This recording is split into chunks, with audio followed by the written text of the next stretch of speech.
Abu Safina Jara, Radio Nura FMI, du Konoton, and Nanitomi Muru, la Sili ou Kekabo, Jalaporti Kunimani Mouredala, Gogo Adjabira, Negodusra 76, 33, 43, 03. Ok? Sradantama amba adabo Abu Safina Jara bembolo ma akargado na fondi sema fola mo nime bona songala na odi indépendant mamu kwanda kono odi shirifike no de Mohamed Aidara akmara ako munye M5RP asigata la kelea oba kono la de ami domna na fogo bi M5RP amsiga fo eko ako atifaka ka wala dani na aminna yuwa Mohamed Ali Bachili ni ya timna kalaje ali M5RP dishi bele odo ele amuna be M5RP kono la medom na fogo bi mu Mohamed Ali Bachili akmada de bato na banga chokroba okofo Mohamed Ali Bachili ayayira ka fogo mu M5RP ka fogo mu M5RP na ke mu gouvernement nga barake minedi o ye fenye kulutina jenai bli wa kutina jenai shini tabaraka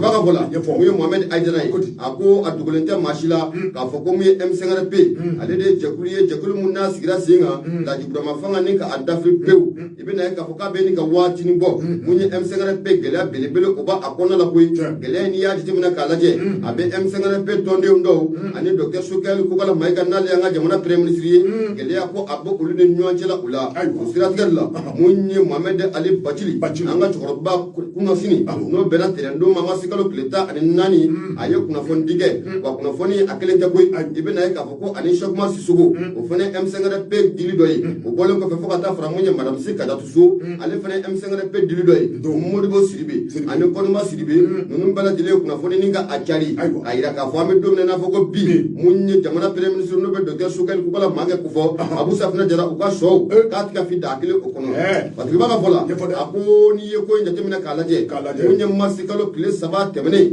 ibe na ka foko munye M5RP mawye laje doke laje munye jamana premier ministre yira no be Dr Sokel ko bala mega ko fo akumi kenenka munye Mohamed Ali Bachili ka fola ako olu ya laini ka be janvier kalo ko bataki ci kataji jamana premier ministre ma no be Dr Sokel ko la mega ko fo ku ka feren dabalke ko se ka sigi ko kuma tumuna e be na ka fo ko jabili make olu ka bataki la ko ko se la Mohamed Ali Bachili ayaye ka fo ko na manya ka fo ko jabili make olu ka bataki la ka damina odoni na fo ko na bla bila gela belebele ko koni ko obo olu ne Sokel ko la mega obu ni no jela koni ula batiki baka fola Mohamed Ali Bachili ako masikalo koni ko na la ko mi Dr Sokel ko la mega ay jabili ke kanyashi uluma o bole ko fe uye nyoanye munge masi Yerala no ye nin kalonye muye Mohamed Ali Bachili ka fola akoko muye Sokel ko kala maiga amaseka fo folu nyina olube seka ko fam ko o famya ole la ni muka Sokel ye ko Sokel ko ni makala era du nyina ninga be ama Mohamed Ali Bachili akoko munye ko sigi munno kera masi temene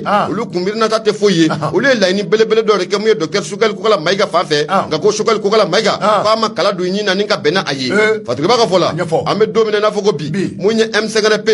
Abu Safina Jara gele oba akona la koy Mohamed Ali Bachili ako ni ko njatemina ka laje uluka mirna talo nu aklata femuye o de muye Dr Sokel ko kala maiga akana sigi uka marashika batru ni nyanchala la ngawlu nana ka fa ko muye Sokel ko kala maiga wati tabulo wati kerengren tabulo am domna ko bi M5RP era ukama Mohamed Ali Bachili Ali bi akmara ako M5RP abe tabulo ngna na fa ko bi ne wulika jo o maka jona laini ye femuye Abu Safina Jara ko laini ko atna soro tukushila o sabuge munye M5RP kwa asigi kunte senga asigira senga fem kama ode malikurai asigira fem kama ode malido ameseka do dakelen fe to muna ameseka bod dakelen fe ga M5RP ko abe tabolom na inafoko bi Abu Safina Jara ko mu ye gouvernement ko abe fa ka gouvernement nga baraka minani wo ye fanya ulutina jena bi wo ulutina jena sini Abu Safina Jara munye Mohamed Ali Bachili chokoroba akmada de ayayira ka foko adugolente mashila munye anga jamana gouvernement nyema no de Dr Sokel ko kala maigai abe jamana premier ministre la wa mu M5RP fene o nyema ya ko kalifale no abulo ko ye fanye femu ati benbi wa ka ati benshini Mohamed Ali Bachili akoko mu ye Sokel ko kala maiga ibe na ka foko saka ni wati bala dilena aka nywanye ko kacha abeta mu ya ni president nywanye ani ambassadeur be nywanye abeke aka biro konala ani ministre be nywanye ko makeleke ebugo bara bala dile oke e ka kla ka foko mu M5RP Abu Safina Jara ki kla ko kala inu ko ke ko fe no ko abe gele foko abe gele ya Mohamed Ali Bachili Ali bi akma kumada de a ko mun ye M5RP ko u ne gouvernement bɛ sigo kɛ k'i bɛna ye k'a fɔ ko mun ye M5RP ka laɲini tɛ fɔ koyi mun ye gouvernement ko gouvernement ka laɲini ye fɛn mun ye k'o de bɛ fɔ M5RP tɔndenw ye k'a fɔ ko a ye baara k'o kɛ n'o ye o ye fɛn ye olu tɛna jɛn n'a ye bi wa olu tɛna jɛn n'a ye sini Mohamed Ali Bacili hali bi a kumada dɛ a ko an bɛ taabolo min na n'a fɔ ko bi docteur Sugali Kokala Mayiga k'a dɔn k'a fɔ gouvernement mun n'o kun sigilen don sen kan n'o bɛ badaw fanga o kofɔ olu y'a yira k'a fɔ ko o gouvernement o t'olu fɛla ko ye bi o t'olu fɛla ko sini nka n'a ma ɲɛ k'a fɔ ko gouvernement sigira gouvernement maa mun yɛrɛ b'a ɲɛmaya la n'o bɔra M5RP kɔnɔna la olu ka hakilinata kun y'o ye nka ko bɛ taabolo min na n'a fɔ ko bi Abu Safinɛ Jara ko yeta k'a tɛ kelen ye k'a tɛ kelen ye yetaw tɛ kelen ye yetaw tɛ kelen fiyewu Bacili ani Sugal Cheikh Oumar Sissoko Madame Si Kadiatou Sow Modibo Sidibé ani Koniba Sidibé nunu ne Sugal ka yetaw tɛ kelen fiyewu ko mɔna ka min kan ko jɛgɛ tigɛ tila u ka kan ko jɛgɛ de tɛ ka tila u ka kan kɔrɔfɔ in y'o dɔrɔn de o de to kɛ alors comment alors kɔrɔfɔ y'o de ye o Fatirikeba ka fɔ la mun ye Mohamed Aïdara n'o ye Sherifu Kɛ a ko mun ye Mohamed Ali Bacili a y'a yira k'a fɔ ko mun ye gouvernement n'o a ɲɛmaya bɛ Sugali Kokala Mayiga bolo ko k'u k'a dɔn k'a fɔ taabolo mun n'u bɛ ka ta ka M5RP sɛgɛrɛ Abu Safinɛ Jara ko fɛn don olu tɛna jɛn n'a ye bi wa olu tɛna jɛn n'a ye sini Mohamed Ali Bacili a ko mun ye M5RP mun ye gouvernement u k'a dɔn k'a fɔ ko mun ye M5RP t'u ka baarakɛminɛn koyi wa wulikajɔ ni cɛsiriw bɛɛ lajɛlen mina kɛ k'a fɔ ko mun ye M5RP gouvernement M5RP ka a manipuler bilen wa Abu Safinɛ Jara ko o ye méthode mun ye o ye baara mun ye olu tɛna jɛn n'o ye bilen u tɛna jɛn n'a ye sini k'u tɛna jɛn n'a ye dɛ ayiwa o Sugal M5RP o ɲɛmaya kalifalen don a bolo jɔyɔrɔ joli premier ministre don o don chef du gouvernement premier ministre chef du gouvernement M5RP o fana kalifalen don a ma a kan k'i sen bɔ o dɔ fana na ayiwa ko tani Baciliw ka hakilina t'o ye wa ko Baciliw ka hakilina de t'o ye wa olu kɔni ka hakilina y'o ye ayiwa nka n bɛna mun f'i ye faramafɛn dama bɛ ɲɔgɔn kiyɔrɔ dɔn dɛ bi ɲɔgɔn dɔn ninnu bɛ ɲɔgɔn kiyɔrɔ dɔn dɛ terimaw don n'i ye bolodon kɔni n'i y'a ye da kɔnɔ nɛgɛ ni ɲɔgɔn cɛla la n'a tɛ tulu nɔfɛ a bɛ kwa nɔfɛ a banna kosɛbɛ cɛkɔrɔba ka kuma don a ko a ye dɔɔnin du da a banna point final problème bɛ yen de si tu fais ça là mais on va se taire. Mais t'as quoi d'autre? Alors, Amanda. Il vit dans le dé. Alors, Ado Anda, ni Ado a fait dans sa Amanda. Allah kanye ka. Amina Rabbi. Kuna foli filɛ an y'a sɛbɛn ka bɔ indépendant ale kɔnɔna la Mohamed Aïdara Sherifu Kɛ ale ye sɛbɛnnikɛla ye Abu Safinɛ Jara i bonya o b'a la. Bɛɛ ka dɔn k'a fɔ Sherifu Kɛ an b'a fɔ ka waleɲuman dɔn. A n'a ka kan. I ka dɔn k'a fɔ i bɔra kɔrɔfɔ min na sisan. Mali Kɛr a ko franchement c'est pas sérieux. C'est vieux de M5 doit un peu de respect aux Maliens. Ils ont assez mangé notre argent. Tu vois qu'à bolo da dusu la. Ayi bɔ. A ka bolo da dusu. Ne kɔni b'a ɲini an ka cɛkɔrɔba ninnu fɛ. Abu Safinɛ Jara ka taa retraite politique la. A banna. U k'u se bɔ nin ko ninnu na sa u ka to so. U ka misiriw matarafa. A ye misiriw matarafa. Misiriw matarafa. A ka se bɔ politique la. A banna. U k'a to denmisɛnw k'a tɔ ɲɛnabɔ. Comment? A ye dɔ kɛ koyi. O b'a bolo ɲɛnabɔ jamana de ti jɔ n'u cɛkɔrɔbaw tɛ. Dɔ kɛra koyi. Cɛkɔrɔba tɔw ka hakɛ to koyi. Awɔ. Nka n bɛna min f'i ye. Ni an ka nin cɛkɔrɔba politique man ninnu. Jamana in san 30 bɛ k'a dafiri dɔrɔn. Nka hali bi u sɔn tɛ k'u se mɔrɔ. Hali bi u tɛ fɛ k'a bila. Hali bi u tɛ fɛ k'a bila. Tɔw ka hakɛ to. U kɛlen bɛ k'a sama u tɛ fɛ k'a bila. A banna. A ye taa foro kɔnɔ a ka taa a ɲɛɲini. A banna. Cɛkɔrɔba jan tɛ ne foro kɔnɔ. A bɛ yen. Badaw tɛ nin ye yan. Hali mi da de i b'a fɔ k'a tɛ jamana in kɔnɔ. Awɔ. A ye taa foro kɔnɔ a ka taa ɲɛɲini. A banna. A ye nin kɛlɛ in dabila. An bɛ yɔrɔ min na ko bi an bɛ k'an yɛrɛ ɲini. A banna. I bolo don. Birikɛru k'a fɔ ne bɛ n tɛgɛ don mɛ bɔ ni sɛbɛn k'a dɔn k'a fɔ min ni o cogoya ko l'indépendant l'indépendant ka kɛ ni a ka bi sɔgɔmada bɔli ye a ye k'a dɔn k'a fɔ nin ye Abdoulaye Jara ale ka sɛbɛn don k'a dɔn k'a fɔ jɛrɛjɛkulu min bɛ yen walima maa a bɛ se k'a fɔ k'a dɔn k'a fɔ tɔn min bɛ diɲɛ kɔnɔ ni a cogoya ko human right a ye k'a dɔn k'a fɔ ko ninnu kɛn bɛ ka jalakibaw ta jalaki minnu bɛ tali kɛ i n'a fɔ anw ka faamaw n'o ye an ka l'armée malienne ye k'a fɔ ko fɛn min bɛ tali kɛ maafa wale dɔw la k'i k'a dɔn k'a fɔ ko anw ka armée ko a kɛn bɛ k'o kɛ koyi. Parce que u y'a don galon don Ninjere jakulu min filɛ ni o ye organisation des droits de l'homme y'a dɔn k'a fɔ ninnu ka wuli ka jɔ ɲɛsin bɛ min ma o de ye k'a dɔn k'a fɔ adamadenw ka se ka u lakana a ka jan min bɛ tali kɛ jo sariya ka se ka u laboli ko ni a bɛ wele ko human rights k'a dɔn k'a fɔ human rights k'a dɔn k'a fɔ ko ninnu ye rapport laban dɔ bɔ rapport min k'a dɔn k'a fɔ ni a bɛ tali kɛ k'a daminɛ janvier kalo fɛn min bɛ tali kɛ décembre kalo san 2021 na k'a dɔn k'a fɔ u ye rapport dɔ kɛ rapport min ni o bɛ tali kɛ k'a dɔn k'a fɔ maa 100 ani maa 7 baɲango a k'a dɔn k'a fɔ ko minnu bɛ tali kɛ civiliw la maa minnu bɛ ni olu tɛ fini donnaw ye ni k'a dɔn k'a fɔ ni olu ye jamana kɔnɔden gansanw ye a b'i n'a fɔ k'a fɔ ko fali wale dɔ taa bɛ ka olu ma hakɛ dɔw sɛgɛrɛ min ni a kɛ bɛ anw ka jamana camancɛ kɛrɛnkɛrɛnyana a camancɛ bolo kan k'a dɔn k'a fɔ ko ninnu kɔni ka jalaki tali bɛ ka anw ka armée Mali k'a sɛgɛrɛ k'a dɔn k'a fɔ min bɛ tali kɛ nin jɛrɛ jɛkulu in na ni a tɔgɔ ko human rights ninnu kɔni y'a jira k'a fɔ ko n'i y'a ta k'a lajɛ ka kɛɲɛ ni san 2021 ye k'a dɔn k'a fɔ 2021 kɔnɔna na k'a dɔn k'a fɔ maa 100 ani maa 7 baɲango minnu ni k'a dɔn k'a fɔ kɛrɛnkɛrɛnyana commerçants don maa minnu bɛ yen k'a dɔn k'a fɔ ni jagomisɛnnin kɛbaaw don i k'a dɔn k'a fɔ sugu ani ɲɔgɔn cɛ i k'a dɔn k'a fɔ faliwale caman de taalen bɛ k'a dɔn k'a fɔ ka nin maa kofɔlen ninnu k'a sɛgɛrɛ k'a dɔn k'a fɔ a kɔni yɛrɛla k'a fɔ kabini décembre kalo tile 3 san 2021 ka se fɔ i k'a dɔn k'a fɔ an bɛ waati min na komi sisan n'o ye mars kalo san 2022 ye kalo 3 kalo 4 baɲango i k'a dɔn k'a fɔ nin furanjɛ na min bɛ tali kɛ i k'a dɔn k'a fɔ maa 100 ani maa 7 la wa ko olu de kɔni kɛra sababu ye minnu ni u bunana u nun la a tɛ ka fɔ la ninnu kɔni ka rapport jalaki caman talen bɛ ka anw ka armée k'a sɛgɛrɛ a kalama k'a fɔ n'i y'a ta k'a lajɛ décembre kalo k'a ta waati la ka se sisan ma anw ka armée cɛdenw kɛn bɛ ka wulikajɔ caman boloda wulikajɔ min ni o kɛn bɛ sababu k'a dɔn k'a fɔ banbanji wale kɛbaw k'a dɔn k'a fɔ ka fali walew ta k'olu sɛgɛrɛ n'a ma ɲa k'a fɔ ko kɛlɛ kɔni ni a wulila maa o maa i k'a dɔn k'a fɔ n'i yera banbanji daga la k'a dɔn k'a fɔ i ni olu bɛɛ lajɛlen bɛ jate kelen dɛ o de sababu k'a dɔn k'a fɔ anw ka armée kɛlen bɛ ka wulikajɔ k'a boloda wulikajɔ min kɔnɔna na k'a dɔn k'a fɔ banbanji cɛ caman de bɛ yen k'a dɔn k'a fɔ ni anw ka armée kɛlen bɛ ka dankari olu la armée kɛmɛ ka dankari kɛ olu la k'a dɔn k'a fɔ dinjɛrɛ jɛkulu minnu filɛ diɲɛ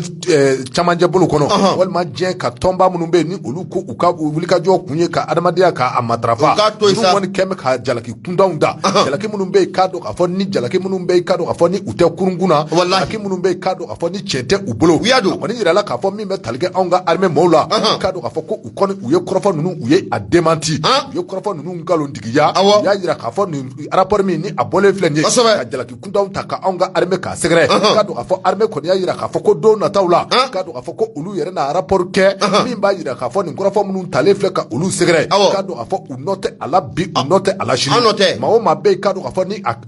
kɛra sababu ye ni olu ye fali wale ta k'u sɛgɛrɛ k'a dɔn k'a fɔ olu tɛ civil ye maa minnu bɛ yen k'a dɔn k'a fɔ ni olu kɔni ye marifa ta k'a dɔn k'a fɔ ka anw ka jamana k'a sɛgɛrɛ min bɛ tali kɛ k'a dɔn k'a fɔ ka fali wale ta ka anw ka sɔrɔsilakaw sɛgɛrɛ a ye k'a dɔn k'a fɔ ko ni ma ɲɛ k'a fɔ k'i bɛ kɛlɛ n'i y'a jubɔ a ye ka segin n'a ye k'a fɔ a bɛ taa kun cɛ cogo min na a ye tɛ a dɔn dɛ min bɛ tali kɛ anw ka armée la min bɛ wele ko offensive anw ka armée kɔni kɛn bɛ k'o boloda maa o maa bɛ yen k'a dɔn k'a fɔ n'a ma ɲɛ k'a fɔ ko i yera kɛlɛ kɔni a daga la a ye k'a dɔn k'a fɔ olu tɛna maa bɔ maa yɔrɔ dɛ k'a dɔn k'a fɔ i na jadi wale kɛbaa dɔ ye o banna pewu a sirima ka fɔ la n'o ye Abdoulaye Jɛrɛ k'a dɔn k'a fɔ armée kɔni ko a ye nin démenti kɛrɛnkɛrɛnyana k'a dɔn k'a fɔ u kɛn bɛ ka fali wale jalaki ta ka yɔrɔ minnu sɛgɛrɛ k'o de ye k'a fɔ commerçant dɔw bɛ yen minnu ni olu bɛ bɔ dugu dɔw la dugu minnu ni o cogoya ko bugu wɛrɛ k'a dɔn k'a fɔ ka se dangere ma ani wotoro k'a dɔn k'a fɔ dugu minnu bɛ yen ni olu ye sɔngo ye ninnu bɛɛ lajɛlen ye dugu ye k'a dɔn k'a fɔ u kɔni y'a jira k'a fɔ commerçant minnu bɛ nin furanjɛw kɔnɔ ko k'a dɔn k'a fɔ fali wale ta mɛ k'olu sɛgɛrɛ kɛrɛnkɛrɛnyana k'a dɔn k'a fɔ Segu mara ale kɔnɔna na n'an taara Mopti mara o kɛrɛbɛ tɛ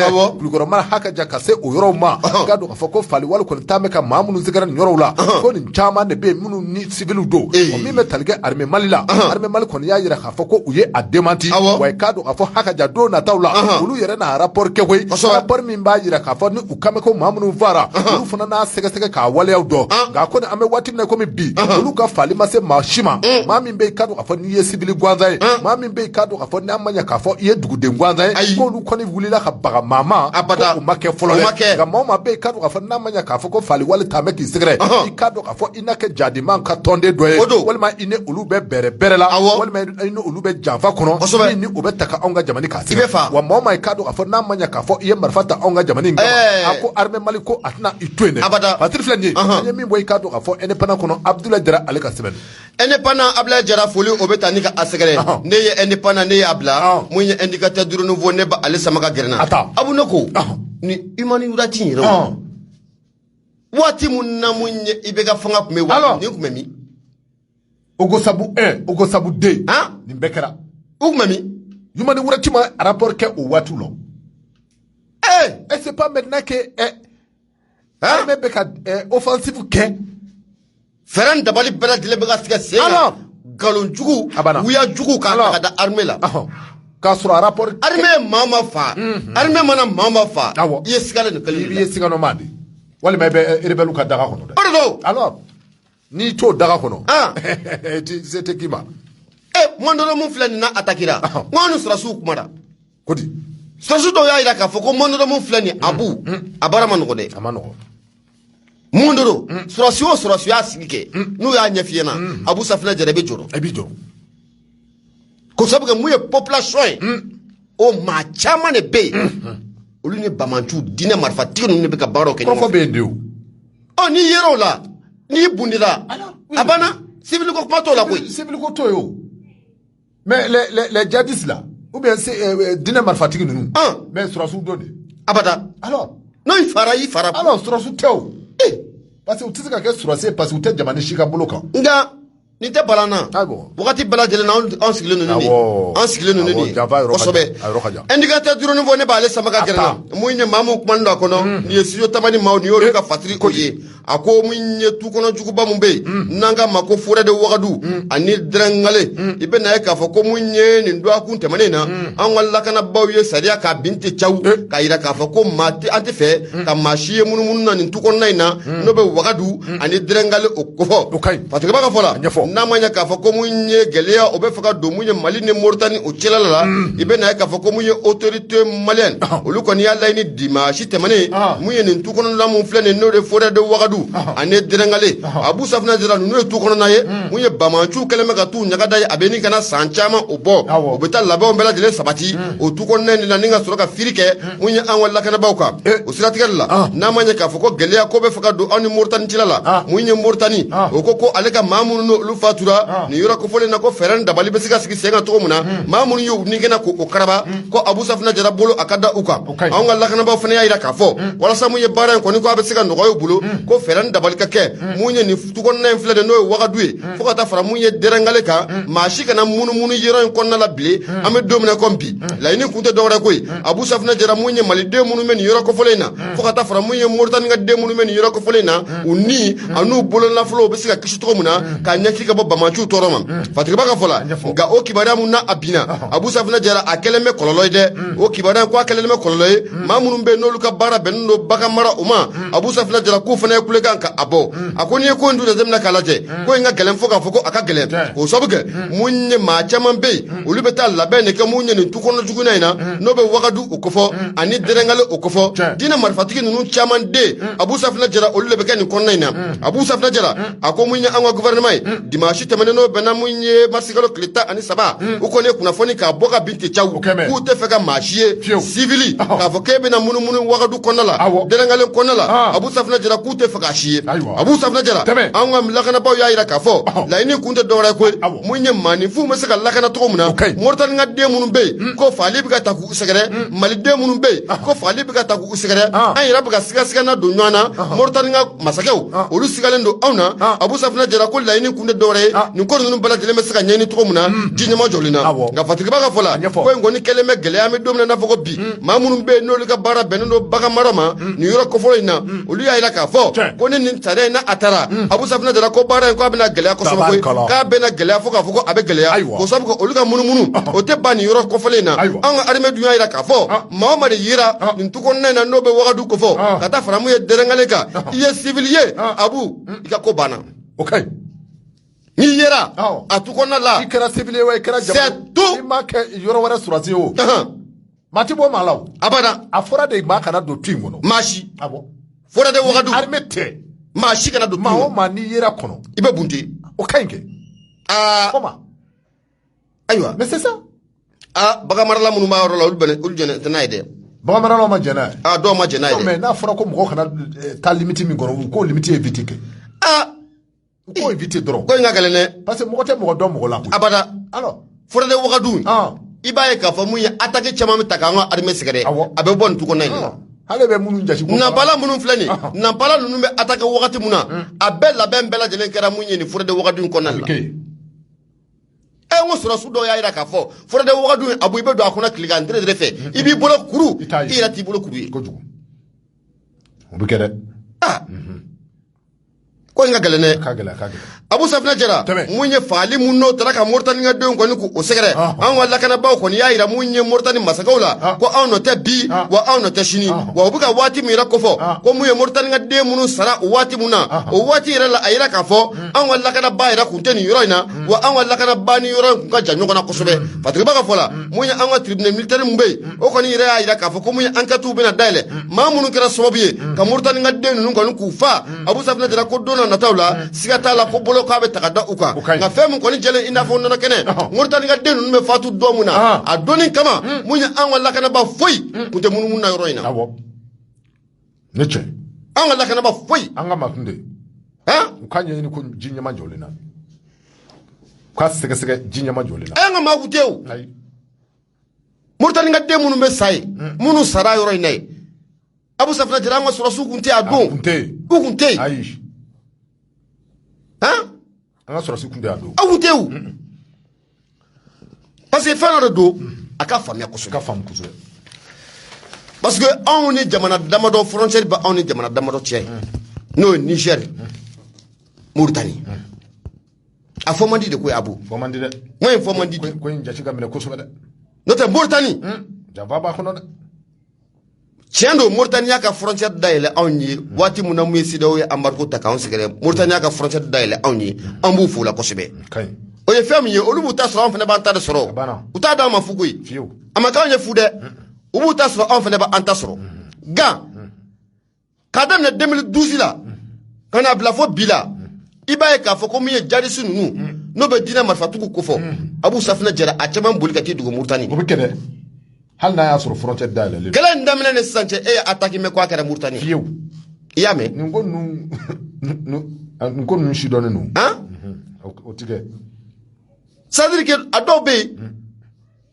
angar me mo bu dongoy amunum be nu be fini gloki jaman do muye kligan fe su fe ol ma kele ne be klagata rebelliat jadisiata hein bake ko inga gele ne kagele ko inga gele fuka aka gele ame dugo ne ke ami ala ka ku no ya no te ko inga gele ne aka gele ne ko inga gele abu de gele adani ko sabga wati sera ubuga population civile mun fo o ne jadisi nga doga bo nyona ke mo problème mbe ni bana problème mbe do ne yera jadisi kera fa mun na ya doeke ngengili meta ka jadisi segero kele ne beta gi fele segere zone zo bolo fenzana abekele même chose ona fona ngoni flani anya sama ka bo indicateur du renouveau ale kono munye sijo tamani maw oluka kuna fondo ibonya obala bidi kadu wa fo sijo tamani mo anu foku wali mando ne na mbolodo na bodi sebembi ni otu ako le soir de Bamako la ya jara la ya ja la ya kodi sebenu ne la ya ko ka do ka fo ni jamani combattant ta ka laje kenen ne ka do ka fo jadi wale ale kebaw wale ma dine marfatigu ay ka do ka fo ame watim na ko me be abina fuka nyema korodo fale ngoro kofe ay ka do ka fo ma kura ba fe ka foni dun ni otu ako Abu Allah Hassan no Abu Allah Hassan no a fatura ale ka ko bana pew aka ko bana ma fina aka ko bana abana nga sisa iba do anga jamana e korofen fa fe Abu agulobalen do de agoloba me de kosobe ko sabuke Nigeria bokora maw ube sikata la de jarisi nunu bela jele keleme kata farano nga sisa abere farano nga sisa wa mamu fana bi gu jugoro ma titi a dogolente mawla de ay dogolente de a dogolente mawla de jamana mo gu jugoro ma titi jamana mo no bi ka je ka bara ke nyon fe Abu Safna dora u donenu ga java a yoro ka jane ga ni be France sumoro jugu a be France kana diga a be bana ga Abu Safna Jara ni sodeni maban to ngana ta to sango fo ko mi woralla sigata la Fatirba ka fɔlɔ ni o ye Laya Jara ye. Laya a y'a jira k'a fɔ ko tiɲɛ don. Hali ni a y'a sɔrɔ k'a fɔ kabini waati dɔ la min bɛ tali kɛ i k'a dɔn k'a fɔ barikani la. Olu kɛlenkɔrɔ kɔ ka i k'a dɔn k'a fɔ ka u ka daga kɔrɔw bila anw ka jamana in kɔnɔ. A ka jan min bɛ tali kɛ anw ka Mali sɔrɔsilakaw la ni u bɛ wele ko les femmes. Ninnu gɛn bɛ ka wuli ka jɔ k'a sɛbɛ boloda. Min bɛ tali kɛ i k'a dɔn k'a fɔ diinɛ marifatigiw la. Bundeni ni o tɛ fila ye. A k'a dɔn k'a fɔ ko a taa mɛ k'u sɛgɛrɛ bi. A gɛlɛyara u bolo dɛ. Fatirba ka fɔlɔ ni o ye Laya Jara ye. O de y'a jira k'a fɔ an bɛ waati min na komi bi. A bina fɔ jadimaw ko u b'a fɛ ka ni kura don u yɛrɛ lɔ k'a dɔn k'a fɔ a bina fɔ u kɛmɛ ka fara ɲɔgɔn kan dɔn k'a boloda kɛrɛnkɛrɛnnen k'a dɔn k'a fɔ min bɛ tali kɛ k'a dɔn k'a fɔ armée ka wuli ka jɔ la armée ka wuli ka jɔ kɛra sababu ye u ka ɲɛmaa caman de tun bɛ yen k'a dɔn k'a fɔ kɔsa in na armée ka wuli ka jɔ kɛra sababu ye an y'o bɛɛ faga k'a fɔ ka olu caman bɛ yen u fa k'a bina fɔ hali bi maa ninnu dɔɔni k'a dɔn k'a fɔ u bɛ ka maa wɛrɛw sama ka bɔ fan wɛrɛw fɛ a ka jan i n'a fɔ i da sera Boko Haram ko min ma a bina fɔ u ni nin Boko Haram da se k'a dɔn k'a fɔ jɛkulu wɔɔrɔw ma minnu k'a dɔn k'a fɔ ni olu bɛ tali kɛ diinɛ marifatigiw u jɔ la kosɛbɛ k'a dɔn k'a fɔ u kɛn bɛ ka ɲɛmaa kura dɔ k'a sugandi min ni o jɔ ko Abu al-Hassan a k'a dɔn k'a fɔ ko nin kɛn bɛ ɲɛmaa kura ye k'a dɔn k'a fɔ ko nin ɲɛmaa kura ye ko o kɛn bɛ ka jadimaw k'u fara ɲɔgɔn kan jadimaa minnu bɛ yen k'a dɔn k'a fɔ ni olu bɛ Mali ani Muritani furanjɛw la ka se Burukina furanjɛw ma tɔni minnu ni olu tora k'a dɔn k'a fɔ ko u bɛ k'u fara ɲɔgɔn kan tɔgɔ bɛɛ lajɛlen na a ka jan min bɛ se ka kɛ sababu ye don nataw la i k'a dɔn k'a fɔ caniwalew k'u ta ka anw ka jamana in sɛgɛrɛ Fatirba ka fɔlɔ min bɛ tali kɛ i k'a dɔn k'a fɔ barikani ale kɛlenkɔrɔ kɔ k'a ka minɛnw guru k'a dɔn k'a fɔ ha ka jan ka se Union européenne olu sɔrɔsilaka caman de ma k'a dɔn k'a fɔ ko ninnu caman bɛ yen minnu ni u ye anw ka jamana in bila i n'a fɔ kabini o waleya in ko o kɛra kaban a ye k'a dɔn k'a fɔ jadimaw ko u b'a fɛ ka ni kura don u yɛrɛ lɔ hali ni a y'a sɔrɔ k'a fɔ ko armée kɛn bɛ ka maa caman de fa u rɔ bi a ye k'a dɔn k'a fɔ u ka maa kuraw b'a fɛ ka foni minnu ni k'a dɔn k'a fɔ o tɔgɔ ko Abu al-Hassan a ye k'a dɔn k'a fɔ bibi na ko i k'a dɔn k'a fɔ ko nin ye maa kura ye min ni a b'a fɛ ka wuli ka jɔ k'a boloda bɛɛ lajɛlen bɛ a kalama k'a fɔ ko diinɛ marifatigi minnu kun bɛ kɛrɛnkɛrɛnnen i k'a dɔn k'a fɔ Yadi Agali k'a dɔn k'a fɔ an bɛ waati min komi bi bɛɛ lajɛlen bɛ a kalama k'a fɔ ale kɔni a mankan sumamɛ hali ni a y'a sɔrɔ a ma faga nka a mankan a kɔni sɛbɛn sumamɛ nka armée kɛn bɛ ka fali caman de ta ka a ka ɲɛmaa caman sɛgɛrɛ k'a fɔ ɲɛmaa kura minnu ni olu b'a fɛ ka bɔ dɔw yɛrɛ ka fɔla k'i k'a dɔn k'a fɔ ko Boko Haram ko a n'a ye maa ninnu senkɔrɔ k'a dɔn k'a fɔ ko u b'a fɛ ka reconstitution ka o kɛ n'o ye ka segin ka u ka groupe k'a dilan tuguni walasa u bɛ se ka na dankari waliw k'olu ta ka Mali k'a sɛgɛrɛ bɛɛ lajɛlen bɛ a kalama k'a fɔ n'i ko cɛncɛn fuga a ye k'a dɔn k'a fɔ ko o ye Mali ye Burkina k'a dɔn k'a fɔ ka se Niger ma ninnu yɔrɔ ye k'a dɔn k'a fɔ bɛɛ lajɛlen bɛ ninnu bɛɛ lajɛlen kelen bɛ ka u ta sɔrɔ fɛn min bɛ tali kɛ Bamaji wale la waati na kɛrɛnkɛrɛnnenya Mali ani Burkina nka min ye Niger ye hali bi k'a dɔn k'a fɔ yen maa bɛ se k'a fɔ tabarikala dɔɔni ka jadi wale u ka ca ni a ma se yen kosɛbɛ ka se u dɔ ma nka Mali ani Burkina an bɛ waati min na komi bi a jadi wale maaw ko u kɛn bɛ ka daga u ka miɲɛ a sɛbɛ dama ni yɔrɔ in na nka armée Mali kɛlen kɔrɔ ko ka victoire k'a sɛbɛ kɛ min bɛ tali kɛ i k'a dɔn k'a fɔ Bamaji wale a ɲɛmaa caman na a ye k'a dɔn k'a fɔ ko hali bi a tɔni minnu bɛ yen a k'u b'a fɛ ka reconstitution n'o ye ka u fara ɲɔgɔn kan kura ye a ka jan kunnafoni kɔni y'a jira k'a fɔ ko don dɔ la k'a dɔn k'a fɔ ko Bamaji kelen-kelen minnu bɛ yen k'u ye ɲɔgɔn sɔrɔ frontière dɔ kɔnɔ min bɛ tali kɛ Menaka ani André-Bukani olu furanjɛw la wa min bɛ tali kɛ Lajɛrɛba la ko u y'o kɛ dɛ Lajɛrɛba in kɔni k'a dɔn k'a fɔ mun de fɔra a kɔnɔ a ye k'a dɔn k'a fɔ kunnafonidilaw ka fɔlɔ ko u ma o hakilina sɔrɔ fɔlɔ wa u ma kunnafoni sɔrɔ u ka min ni a fɔmɛ u ka lajɛrɛ sɛbɛn nka a kɔni ma kɛ cogo o cogo maa ninnu n'a ma ɲɛ k'a fɔ ko u bɛ ka fara ɲɔgɔn kan k'a boloda i n'a dɔn k'a fɔ ko hakilina dɔ bɛ u la kuma min bɛ tali kɛ anw ka armée la n'o ye les femmes ye u k'a dɔn k'a fɔ u ka wuli ka jɔ u k'a boloda yadimaa tɔni minnu bɛ yen n'a ma ɲɛ k'a fɔ ko u b'a fɛ k'u fara ɲɔgɔn kan k'a ka jan ka caniwalew k'u ta ka anw ka jamana in k'a sɛgɛrɛ a ye k'a dɔn k'a fɔ ko armée k'a jɔ a jɔyɔrɔ la kɛrɛnkɛrɛnnen k'a dɔn k'a fɔ u kɛlen filɛ ka ɲɛmaa kura min dan ye o tɔgɔ ko Abu al-Hassan a ye k'a dɔn k'a fɔ k'u ka fɛɛrɛ ni dabali bɛɛ lajɛlen tigɛ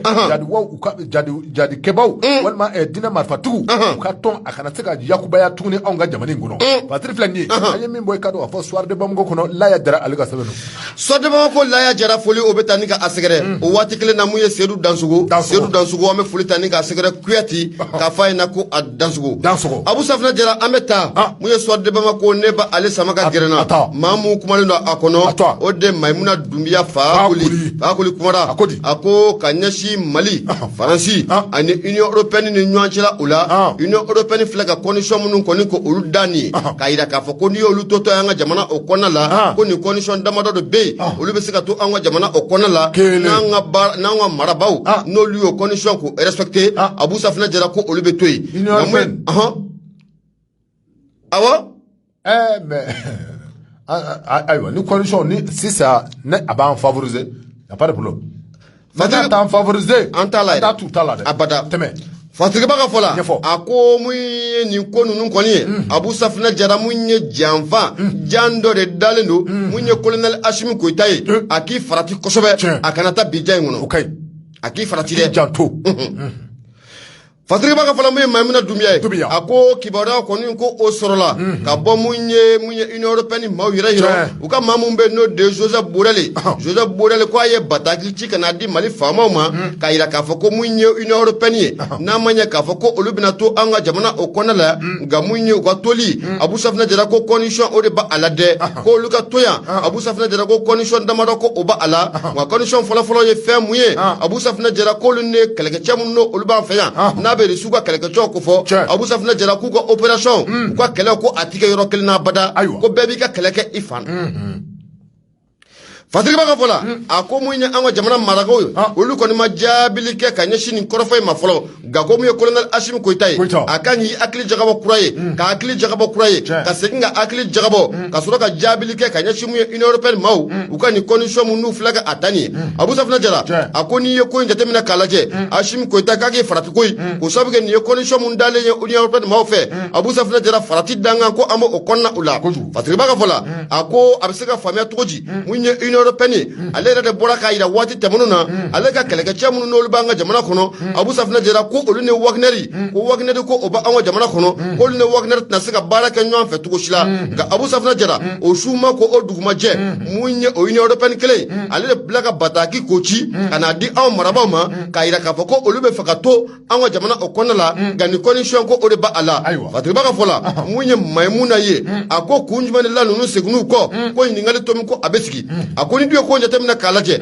abeni ngana wati nimbo muye Union Européenne fokata fara munye faransiga uya ira ka foko luga keleke chemunu no luba anwa jamana konna la ko lune irisuga keleke chenu tsika baraka nya fetu kushila usira tigela uya ira ka foko luga keleke chemunu bi Abu Safina Jara ku bela delemna sengo bara ni ko oboloda ko sabuga kunne keleke chemunu be no be irisuga keleke choko fo uira ba foto mna Wagneri ko lune Wagner tsika baraka nya fe katake Fatigue baka fola ako an marabau uluko ni ya rula abeni ngana wati jambo anya kuma funyina abuga Wagner ko kuma mfo Wagner ta anwa jamana kona bi wa Wagner ta anwa jamana kona shini femu ko nin jelendo irisu ko ninga mawba an fenya wa irisu ka mamundo unna lente dora la koy Abu Safina Jara marama fen kura munu na nya sa irisu bulo akwa kalanchen nu na lendo wala saka anwa lakana ba ku kala marfa me saka ci tomuna unna kunde dore ka anwa lakana ba nu ku ujo kala era fere absaka nyo obulo tomuna Fatigue baka fola wati muna ko miye faransi ale ko ni Allah ni ka foko abina ka keleke chow barkani ale bugu sulu sala dondoni ka bonu yo doni faransi re ibena ka foko ko keleke chow do be o ko ni ayira ka fo ni ndo akira konna la kuna fondisira do ko ni o fe ayira ka foko munyi faransiye sikata la ko faransi ni jekuli no be Wagner ko fo kutna sika baraka nyo fa tukoshila ko ka ko faransi ko ni mena feran dabalke munye sa eli ra konna la kelen ko lutunu bolo jinko ku bena temena aye ko muye burutna keleke chow foko ta faramu Niger keleke chow kwa olubna feran dabalke o jamana fly ni ku dema to nguna u kana to ka bintore su o konna la Fatigue baka fola akoko ngoni metabolo na ina foko bi abu ko ngelando foko afoko agelera ko sabuge Wagner ko kuma munna ben nanzara da ko nata muye jamais kalo temene nyire ibena ka foko muye faransi ra marabau ya ira ka foko muye Wagner ko o che kema saba foko na bla muye o che kema nanina ko lu surtula anwa jamana o konna ula Fatigue baka fola akuna manya ka fo abu ni ko meni tabolo la Union Européenne ado kunya fo kwa ka keleke chow beta ga akla kana fo tuguni kwa ka keleke chow ku tita ay ko ni somu ni ko poser ka ira ka fo ko munya ane irisi ko irisi keleke chow mu on faya ko ano luga opération ko atiga yoro kele ko na marabao jenano oye ko oluga keleke chow bitua aywa ko na jenano yi ko olu bitua ko inga gelene akagele Abu Safina Jara Fatigue ba muye Maimuna Doumbia ako muye Ashimi Koitaye aki farati kosobe ko sabuga ni barakele ni flam ni condition kelemu o flaka mun data nita Abu Safina Jara uye ni barakele ne tani nga karafika asegere ko soroka wole bla muye autant au man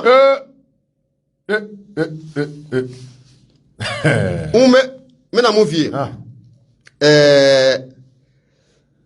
c'est-à-dire que koro de besina akanye fo malidu ina ko afam ko sebe yoro nyabala esire bele nu wulendo ni wati la bayna wulentea ko jugu yoro wulendo ka kuma cara sa yoro ko kuma challenge voilà labe mu mesena sisa on lu mona chi no wana jien dongo do Abou Safna Jara fera du medemina fo kuma du medemina fo abena fo de ko Mali étape kata bimuye mo ko blenu quoi OK o fo o ba fi ko de la ni donc bu soroka wole bla otama wallahi indépendance ko be soroka nyini abana il a une tête d'oreille ngo la kan question il a une tête d'oreille ngo oui c'est vrai mais ambe do de que atinye ala une tête nyon o frère de dabato flu buloneta c'est ça fo azawadi nga du madi bon frère de dabato do fla de ça veut dire ko buka moyen bere nyini muje otame se kana anwa jamana en courant fanya fana tukumna o frère bere tikato fleni ni ay esere belu bo wuli ko ka kuma chama fo tu resamala ye chenu ku klele nga jo kala de ba kono bon la ni te dore ni ndoro do abu abala iba fo ni kuma ifi na la ni nde na chira on ne esere belu ma onu nyon chilala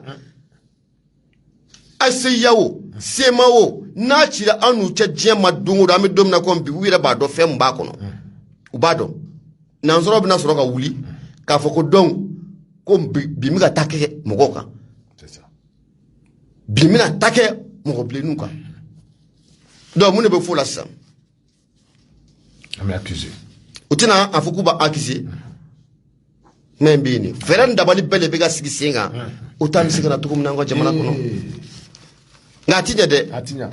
ajanfa Abou Safna Jara nya tugo foitala janfa inte réalisé même na dunya ko nyaira ka fo munye une européenne ou flaka ni condition muninga asigita munye jamana fama no be colonel Hashim ko ta ko fo akli jagabo kele akli jagabo fila akli jagabo saba Abou Safna Jara akasoro ku jabi okay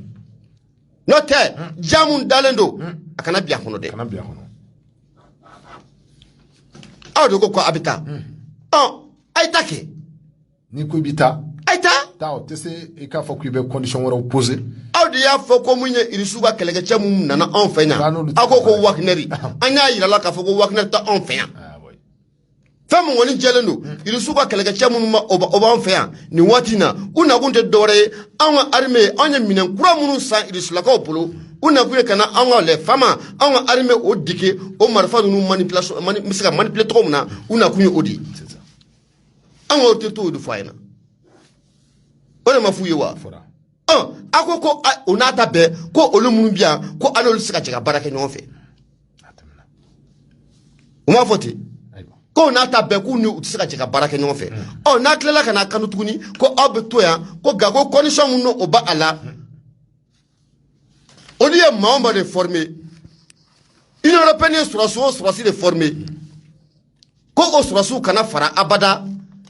yusuka mamunu ma anfenya ko lu kana fara lu ka abada ko keleke automake malisa jando ayu formé o mais auta de unia ukila ku kando tuguni ko muye irisu jana ko irisu ba anfeya ko mais ko na manya ka ko olibe toya olibe ta opération e yoro mununa ona irisu ko tike fangele fe ko opération yoro tike kli ko begati dana o laban jume o may o laban te uyere dama kana ashunu nga duno okay umana suru nga tuko na wuta atina wuli okay atina wuli abi wuli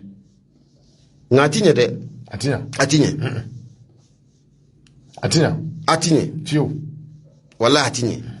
atinye abada atinye ibolodo iklara aywa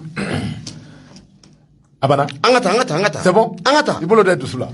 ne dusuma bokoy ne dusuma bokoy abu ibolo de dusula dusuma bokoy abibe ni anga nyema wunye be ni bela asimi gwetaw ne dusuma bode nunu ye shuwa mi ndu asimi nunu ya jukoro jimi ibado ne dusuma bo femu yira la mali ko la ibado o mali demunu be ni doina mali domunu be ami domna kom bi no lu falando munye jamana jugu kan ya otibala o abu lebne dabalba otibala notea jamani ndibi Nansara koni atibi beti bele kadu afo nebe nteke do me boni sebe mini o twa ko Nouvelle Horizon ay kadu afo Mamadou S Traoré le ka sebe do kadu afo dangoroba mi meni o twa ko Etienne Fa Kaba Sissoko ay kadu afo trata na tay Ablalawa mars kalo clé moi ani flama ay kadu afo Etienne Fa Kaba Sissoko nani liberté provisoire ka kan nanu manga ko obi dano tike dano tike ko blame ka trata na tay ka kono awo Ablala awo amabla flode Etienne Fakara awa amabla parce que baka fala kadu aponi oye Mamadou S aya yira kafo abi kalo fla bobi ye chemi vlen ni o twa ko Etienne Fa Kaba Sissoko kadu kafo ko adatugule me kadu kafo mi metalke maison centrale d'arrêt de Bamako la kadu kafo économiste do ye kadu kafo soroko abi o baro nyedo kadu kafo o kalaba kramo do kadu kafo Etienne Fa Kaba Sissoko kadu kafo tratado ni o bena kunungoma mars kalo klitan ani duru kadu kafo Etienne Fa Kaba Sissoko ko atara juju nyogoro tribunal de la grande instance la Bamako communicati ale kononana ay kado ka fo mi metalge liberté provisoire ko la ay kado ka fo ko utangu me kaseka unyeyini asirba ka fola kado ka fo ni ndangoro ba mi bleni o twa ko Etienne Fa Kaba Sissoko ma dogolende onga jamani ngono ay kado ka fo Etienne Fa Kaba Sissoko kado ka fo anomine na sababu kado ka fo korofo chejugu do be abina fo akeme kulu sarada wati temenu na korofo munu metalge kado ka fo mi ni abawule ko stigmatisation kado ka fo no femi metalge danfaraw la danfaraw kulu dossier ni nyanje way kado ka fo region kono naw femi metalge discrimination na no ye ka dofsa ya doye wal ka danfara ko odo adama do ni nyanje femi be wole ko trouble à l'ordre public no ye ka jamani kono do ka ambo andabulu ka femi metalge bagabagali ko la kado ka fo ka mau jawuli ka ublakoy kado ka fo Etienne Fa Kaba Sissoko fo ka tasi kado ka fo diplôme ko ma ni metalge fo usage de faux diplôme universitaire ay kado ka fo abina fo Etienne Fa Kaba Sissoko do temenu na ko anodo na ni bela jelena ay kado ka fo ni njala ku de taraka segere o sababu ay kado ka fo docteur Etienne Fa Kaba Sissoko kado ka fo ni soro ni kado ka fo mi metalge soro ko o kalango la kado ka fo mi metalge soro ko ale kalango la ka bara nyeshini me umana o la kado ka fo Etienne Fa Kaba Sissoko kado ka fo adatugule abi kalo fla bobi mi metalge liberté provisoire ko la ana no famo ko ube ko nyeni ame wati me ko mi bi c'est pas ka fla ni oye Mamadou S Mamadou S Traoré kado ka fo ale ya yira ka fo ko wati jumena Etienne Fa Kaba Sissoko ana liberté provisoire ana sorode ay kado ka fo Etienne Fa Kaba Sissoko kabini janvier kalo temenena ay Etienne Fa Kaba Sissoko kado ka fo anomenena sababu ke kado ka fo ni ngora fo chejugu munu ni ambora ka ndase uluma kado ka fo Etienne Fa Kaba Sissoko anomenena ka sababu ke ulu yere ay kado ka fo Etienne Fa Kaba Sissoko mi metalge tribunal de la grande instance la ko di twala ay kado ka fo kunungo ako atare présentation konana kado ka fo ukalla unity dorere ni metalge kado ka fo liberté provisoire abisego soro togomina no ye akase kana so fiembo dakase ka soro ayetomina Etienne Fa Kaba Sissoko ay kado ka fo kabini kado ka fo janvier kalo kletan ani mi metalge janvier kalo kletan ani durula Etienne Fa Kaba Sissoko anomene na ka sabo ke korofo munu ni anyolu fo la fi mi metalge janvier kalo kletan ani shekina communicado ka fo tribunal de la communicateur grande instance ulu ye adam amine kado ka fo mi metalge adatuguli la kado ka fo Etienne Fa Kaba Sissoko abe maison centrale d'arrêt la abe wati me gomi bi Etienne Fa Kaba Sissoko kado ka fo dangoro ba mi ni atwa ko fo de fleni ay kado ka fo wati temenu na kado ka fo mi metalge amarugo la wati mina alefana abina sike anga jamani ngoro Etienne Fa Kaba Sissoko kado ka fo akumana radio sodo la akumana kado ka fo media safe akrati ma yira ka fo kado ka fo femi metalge yo moi ni sidawo ale ka ni zoro ale keto fleka an kado ka fo amarugo min an segere ni ka ambla barko kono fo mi metalge Etienne Fa Kaba Sissoko la ay korofo fo mun ba yira ka fo ni amargo na sigira anga jamani ngono ay kado ka fo abina ke gele a chamanye kado ka fo Etienne Fa Kaba Sissoko ay korofo fo ado kama kena adoni kama ba fo ka fo jamani ko awuli todo mi metalge kado ka fo ni amargo ngara sigifen anga jamani ngono Etienne Fa Kaba Sissoko ko ay korofo fo mi jamani kono do njawuli kozome wa adoni kama ni mi akorofo la ka se ado kama na bla bila akuminya la ka fo ko jamati jamani zoro balula Etienne Fa Kaba Sissoko kado ka fo ni ngoro fo temene ngoro kofe ay kado ka fo abina fo ni damunu ndara ka segere ay kado ka fo wale yaw kira u kofe de nunu ngara sababi kado ka fo Etienne Fa Kaba Sissoko atale fle yoro soro Bamako ale lycée bakono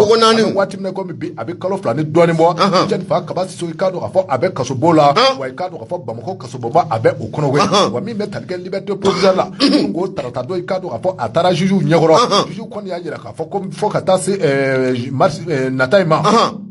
n'o ye mardi nata in ye marisi kalo tile 22 tarata nata in ka dɔn k'a fɔ tarata nata in n'a nana a ye ka dɔn k'a fɔ liberté provisoire ni ani u ka kan a bɛ d'a ma ka dɔn k'a fɔ o na di a ma koyi ka dɔn k'a fɔ ni ani u man kan ka dɔn k'a fɔ ko ninnu bɛɛ lajɛlen bɛna dɔ ye ka dɔn k'a fɔ min bɛ tali kɛ tarata nata in na a bɛ kɛ ten marisi kalo ale tile 22 o y'a kɛ ten yanni o cɛ ka dɔn k'a fɔ min bɛ tali kɛ a nɔfɛmaw la minnu bɛ ka i ka dɔn k'a fɔ Etienne fa Kaba Sissoco ka a magwɛn minnu bɛ tali kɛ a ka avocat la u kan ka dalu kɛrɛnkɛrɛnnen da ka di juge ma b'a jira k'a fɔ n'a ma ɲɛ k'a fɔ ko Etienne fa Kaba Sissoco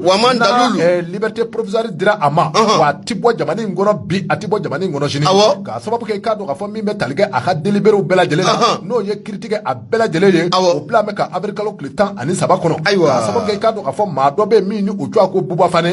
Fane waati min na i k'a dɔn k'a fɔ liberté provisoire kɔni taara ka di a ma o yɔrɔnin bɛɛ lajɛlen na a k'a dɔn k'a fɔ ko o ye coyi kɛ ka bɔ jamana k'a kɔnɔ kuma min ye Etienne fa Kaba Sissoco ye n'a ma ɲɛ k'a fɔ ko liberté provisoire bɛna di a fana ma minnu bɛ k'a nɔfɛ gɛn ko f'u ka dalu kɛrɛnkɛrɛnnen lase min b'a jira k'a fɔ ni a ma ɲɛ k'a fɔ liberté provisoire ni a dira a ma a bɔtɔ tɛ jamana kɔnɔ kuma ni wele bilara a ma don min na a k'a dɔn k'a fɔ o don a n'a sin ka na i sarada a k'a dɔn k'a fɔ a kana kɛ Buba Fane ta o ɲɔgɔn ko ye dɛ Masiri filɛ nin ye min bɔ i k'a dɔn k'a fɔ Nouvelle Horizon kɔnɔ Mamadou S Traoré ale ka sɛbɛn don Mamadou S Traoré foli o bɛ taa ni ka a sɛgɛrɛ indicateur du renouveau ne bɛ bolo don mɛ bɔ ni cɛ bɛ ka yɛlɛ mun na a ye bɛ ka yɛlɛ kiritigɛlakaw yɛrɛ ka baara la ils ont raison a ye n'o jo don o jo don a ɲɔgɔn kɛra dɔ la n'i y'a mɛn a sigira n'i y'a mɛn a bɔnna a sigira de n'a ma ɲɛ k'a fɔ ko liberté bɛ da fana ma fo ka na ni document kɛrɛnkɛrɛnnen dɛ ayiwa document min b'a jira k'a fɔ n'a bilara a ye don min na ni mago sera ma a bɛ wuli maa ti bɔ jamana in ko kan bilen koyi ayiwa o banna Abu Safinɛ Jara indicateur du renouveau b'a a sama ka gɛrɛ na an ka taa mun ye Ander Bukan n'an taara ye Abu Safinɛ Jara mun ye dimanche tɛmɛnen kibaruyaw carila mun ye Mali fantan 4 bɛɛ lajɛlen u fɛ k'a jira k'a fɔ ko mun ye diinɛ marifatigiw ye Abu Safinɛ Jara k'u ye ultimatum k'u ye o ci mun ye population d'Ander Amadou Bukan o maaw ma k'a jira k'a fɔ ko tile 3 de bɛ bɛɛ lajɛlen o bolo k'u ka u sigiyɔrɔ bɛɛ lajɛlen ni ka a bila mun ye ko diinɛ marifatigiw ye o kunnafoni ni ka a cari Abu Safinɛ Jara nin ye kunnafoni jatigitanw don wa kunnafoni do wuya kɔni o yɛrɛ do koyi k'o sabu kɛ mun ye diinɛ marifatigiw an bɛ don min na ko bi u ja yɛrɛ tɛna se ka fariya ka taa fɔ ko mun ye Ander Bukanikaw Abu Safinɛ Jara k'u ka yɔrɔ ka a bila nka fatigiba ka fɔ la n'a ma ɲɛ k'a fɔ ko kunnafoni kɔni ko a carila Abu adamaden dɔw bɛ yen olu kɔni ja yɛrɛ kɔni minen tɛ cogo si la kibaruya kɔni o carila mun ye Ander Bukani yɛrɛ o kɔnɔna o la k'o sabu kɛ i bɛna ye k'a fɔ mun ye Menaka o kɛrɛfɛla ninnu na nin waati in na a gɛlɛyalen don fo k'a fɔ ko a gɛlɛyalen don mun ye diinɛ marifatigiw n'o bɛ jarisuw ko fɔ Abu Safinɛ Jara olu ni mouvement min bɛ yen n'an k'a ma mouvement pour le salut de l'Azawad MSA olu kɛlen bɛ ka masala an ka sɔ k'a kɛ ta la sanga ni waati bɛɛ lajɛlen o la a yira k'a fɔ ko hali dimanche tɛmɛnen an ka armée malien o ye mun ye dagabana avion mun b'an wuli n'an y'a wuli Abu Safinɛ Jara a bɛ tiɲɛni kɛ kojugu an ye o wuli ka taa bundeli kɛ mun ye Menaka o mara o kɔnɔna o la nka fatigiba ka fɔ la mun ye kibaruya kɔni ko a carila o sabu kɛ nin ye diinɛ marifatigiw Abu Safinɛ Jara nin y'u ka kunnafoni di sira dɔ kɔni o ye ka maaninfinw k'u nikun ka a lasira ka maaninfinw k'u nikun ka a mi ka maaninfinw k'u siran ka u sigiyɔrɔ ko o bila Abu Safinɛ Jara ko nin y'u ka kɛlɛkɛ fura dɔ ye Abu Safinɛ Jara ko kibaruya yɛrɛ sɔrɔla ka bɔ mun ye Ander Bukani yɛrɛ ale dugutigi o yɔrɔ ka Ander Bukani dugutigi ko y'a jira k'a fɔ ko kɔrɔfɔ mun filɛ nin ye senna tan k'a jira k'a fɔ ko mun ye diinɛ marifatigiw n'o bɛ terroriste kofɔ k'u ye ultimatum k'a fɔ ko tile 3 maa o maa de bɛ cɛ fara denmisɛn ma maakɔrɔba ko bɛɛ lajɛlen ka Ander Bukani ka a bila Abu Safinɛ Jara ko wuya don ko ŋunuŋunu o don ko tiɲɛ tɛ bi ko wa ko tiɲɛ tɛ sini tiɲɛ tɛ awɔ k'an ka armée to yan ka jamana dugu dɔ bila pewu kosɛbɛ an tɛmɛna o waati kan o kuma taara bilen ayi o kuma banna fatigiba kɔni ka fɔ la i n'a fɔ n y'a f'i ɲɛna cogo min na mun ye maaninfin dɔw bɛ yen Abu Safinɛ Jara u ni minen tɛ maaninfin dɔw bɛ yen olu dusukun ka fɛgɛn kosɛbɛ olu dɔw kɔni ye fɛɛrɛ ni dabali kɛ kabi u tulo don ni kuma in na Abu Safinɛ Jara olu ye ji kɛ buton na ni k'u kunda mun ye Menaka o kɔnɔna kan nka n'i y'a maaw ɲininka u b'a jira k'a fɔ an y'a kuma kɔni mɛn tiɲɛ don wa nkalon don wa Abu Safinɛ Jara ko olu t'o dɔn ko nka fɛn min kɔni jɛlen don Abu Safinɛ Jara k'u sɛbɛkɔrɔ sirannen don o de kɛra sababu ye ni k'u boli Abu Safina Jara mun ye fatirike baye aya yira k'a fɔ ko ni waati laban ninnu na mun ye jadisiw ye n'a bɛ terrorisiw ko fɔ u kɛlen bɛ ka wuli ka jɔ bɛɛ lajɛlen bila sen kan anw ka armée ka laɲini ye fɛn mun ye ka anw kunkilenna ka a yɛlɛma walasa u ka laɲiniw bɛ sɔrɔ cogo min na ko nin ye o baara dɔ fana y'u bolo nka a mana kɛ cogo o cogo mun ye fatirike baye a ko mun ye Mali fanga ko an k'an jɔ an jɔyɔrɔ la Mali fanga an ka fɛɛrɛ ni dabali bɛɛ lajɛlen o kɛ mun ye maanifin minnu n'u bɛ Anderbuga nin waati na Abu Safina Jara u ni bɛ se ka kisi cogo min na ka bɔ mun ye diinɛ marifatigi ninnu yɔrɔ kunnafoni filɛ an y'a sama ka bɔ indicateur du renouveau ale kɔnɔ mun ye siyo tamani maaw olu ka fatiri don i bonya o b'a la ne b'a ni kunnafoni na dimanche don ni carila fan bɛɛ fɛ awɔ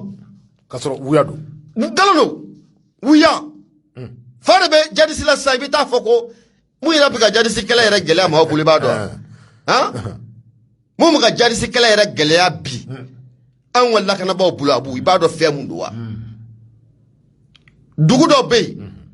hali bi olu ma hali bi olu ma jɛya olu jɛlen tɛ dɛ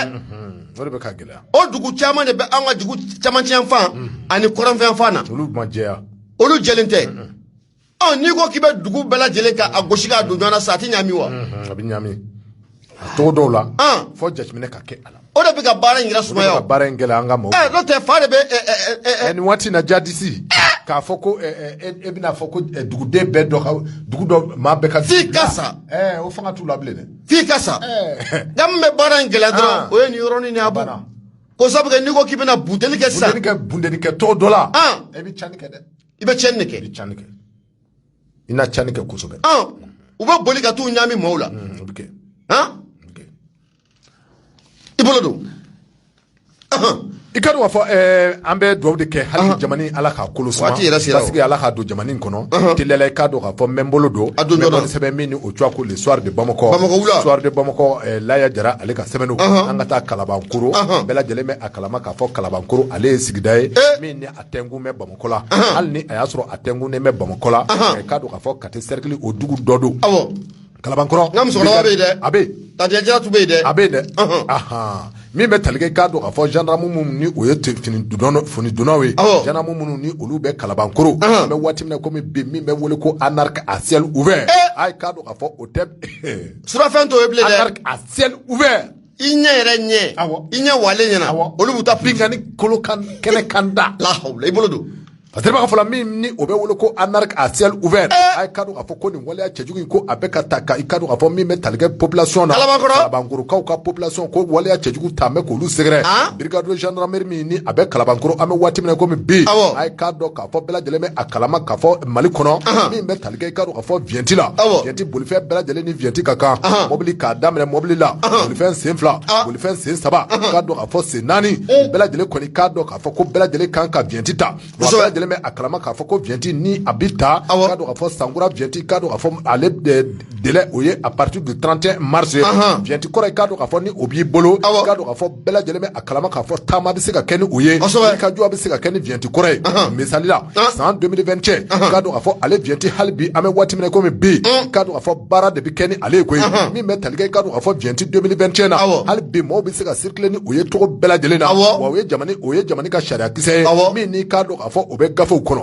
i k'a dɔn k'a fɔ à partir du 1er avril n'o ye avril kalo tile fɔlɔ ye min bɛ tali kɛ k'a dɔn k'a fɔ san 2022 viɲɛti la o kan ka sɔrɔ jamana kɔnɔden ɲuman bɛɛ lajɛlen bolo n'o ma y'i bolo i ni min ka kan i k'a dɔn k'a fɔ i na o ɲɛfɔ mɔgɔ jumɛn kan a siraba ka fɔ la min ye Kalabankoro ye k'a na kɛ ni n'a fɔ Kalabankoro ni o n'a kɛ jamana wɛrɛ y'a danna k'a dɔn k'a fɔ gendarmerie min ni o bɛ Kalabankoro an bɛ waati min na komi bi min bɛ tali kɛ a polisilakaw la a ka ja a gendarmew k'a dɔn k'a fɔ ninnu kɔni kɛn bɛ ka wulikajɔ boloda wulikajɔ min bɛ taa kɛ k'a dɔn k'a fɔ viɲɛti 2022 an bɛ waati min na komi bi a ye k'a dɔn k'a fɔ ko n'i ye viɲɛti 2001 n'i y'o présenté u la k'a dɔn k'a fɔ maa min fa y'i yɛrɛ fa munna u t'o minɛ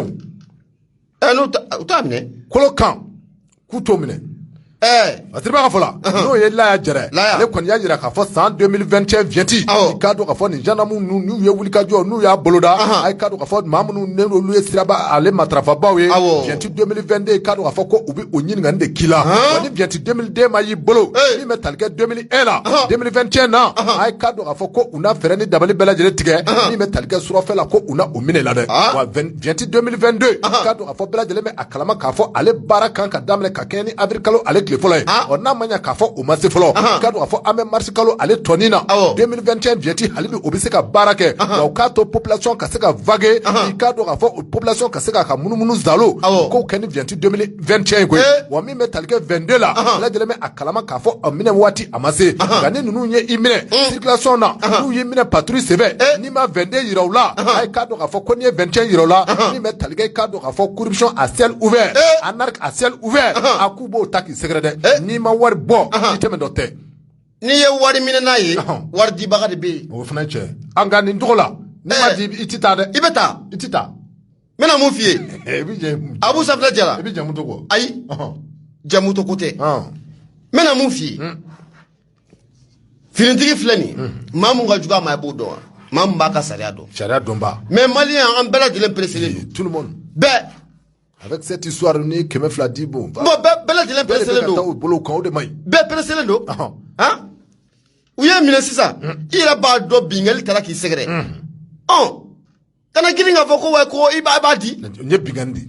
kana girin k'o fɔ mais n'i y'a bɔ n b'a minɛ kɛ a bɛ minɛ dɛ a bɛ minɛ n'i y'a di n b'a minɛ awɔ sinon Mali sariya yɛrɛ kɔni na 2021 kɔni vieti kalo 3 janvier février mars le 1er avril o k'a sɔrɔ a bɛ fasoden ɲuman bɛɛ awɔ o de fɔra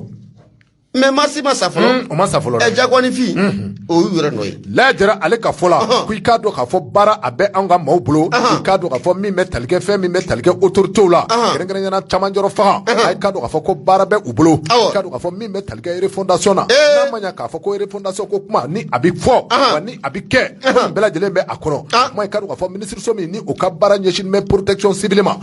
ani sécurité ko ma a ye k'a dɔn k'a fɔ ko a ɲɛmaaya so k'u interpellé don ko ka kunnafoni k'a da u tulo kan waleya cɛjugu min ni a bɛ ka kɛ kalabankorokaw fɛ yen kɛrɛnkɛrɛnnenya k'a dɔn k'a fɔ porteur d'uniforme minnu bɛ yen o ye tali kɛ a gendarme lakaw la n'a ma ɲɛ k'a fɔ u ye maaw minɛ k'a sɔrɔ janvier kalo avril kalo ale ma se fɔlɔ san 2022 vieti ko o ma se fɔlɔ kuma ma don o da la min bɛ tali kɛ 21 na a k'u k'a to maaw ka circuler ni o ye kuma direction générale de la gendarmerie k'a dɔn k'a fɔ ka se k'a dɔn k'a fɔ direction générale de la gendarmerie ani protection civile ko ɲɛmaw ko ka kunnafoni ko k'a tɛmɛ u k'a lamɛn wa k'a dɔn k'a fɔ waleya min ni a bɛ ka kɛ u ka fɛɛrɛ ni dabali bɛɛ lajɛlen tigɛ a bɛ se ka dabila cogo min a tiri filɛ an ye min bɔ i k'a dɔn k'a fɔ soir de Bamako kɔnɔ Laya Jara ale ka sɛbɛn Laya Jara foli o bɛ taa ni ka a sɛgɛrɛ Abu Safinɛ Jara an y'a yira kanubaw la ko an ka dɔgɔnɔkɛ faama dɔ de ye Bakari Gindo ye Bakari Gindo n'a sigiyɔrɔ bɛnnen bɛ mun ye Hɛrɛmakɔnɔ kɔnɔna ma nin waati na a nalen ninnu ye dagabana fura ye fura mun n'an k'a ma ko furudimi fura n'o ye estomac ko fɔ infection fo ka taa fara mun ye kulusidala gosi u kan ani mun ye muso minnu bɛ nin waati na k'u bannen don u cɛw la Abu Safinɛ Jara ni ne Bakari Gindo ɲɔgɔn ye muso siga t'a la a bɛ sɔn a bɛ ɲɔgɔn a bɛ mini Hɛrɛmakɔnɔ kɛ ni muso ban bɛ cɛ la wa awɔ a fura bɛ yen a bɛ yen aramu a bɛ yen i ne Bakari Gindo kana ɲɔgɔn ye dɔrɔn o fana bɛ kɛ wa a bɛ kɛ ayiwa Bakari Gindo a sigiyɔrɔ bɛnnen bɛ Hɛrɛmakɔnɔ o kɔnɔna ma wa baaramisɛnnin caman a b'o kɛ nka a ka baara bɛnnen tɛ nin ma dɛ ko sabu kɛ butigi feerela o don mun ye Bakari Gindo ye a ka nɛgɛjuru sira o de 72 74 54 98 72 74 54 98 Abu Safinɛ Jara waati a sera mun ye dɔgɔtɔrɔ ka ambassadeur n'o bɛ Yakuba Gindo ko fɔ ale kɔni bɛ k'i bolo ni k'a sɛbɛkɔrɔ sɛlɛya ye